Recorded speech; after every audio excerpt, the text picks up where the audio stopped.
靈修分享，日期2025年3月27日。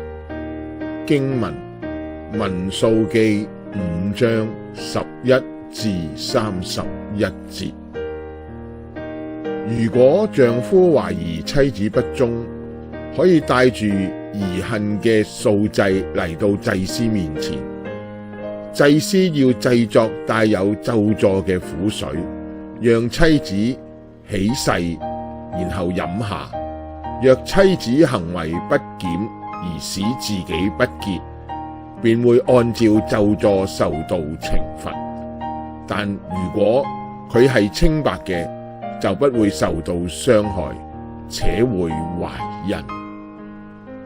丈夫懷疑妻子不忠時，可以請求祭司判決。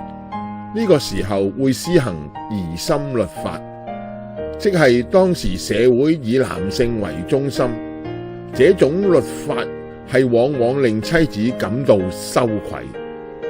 但另一方面，呢啲律法亦為受到懷疑嘅妻子提供證明清白嘅機會。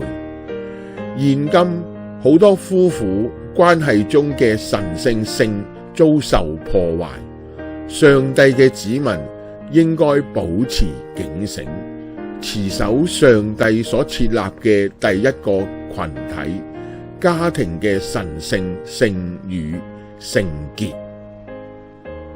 要存敬畏基督的心彼此順服。作妻子的，你們要順服自己的丈夫，如同順服主；作丈夫的，你們要愛自己的妻子，正如基督愛教會，為教會捨己。以弗所書5章21至22及25節。阿門。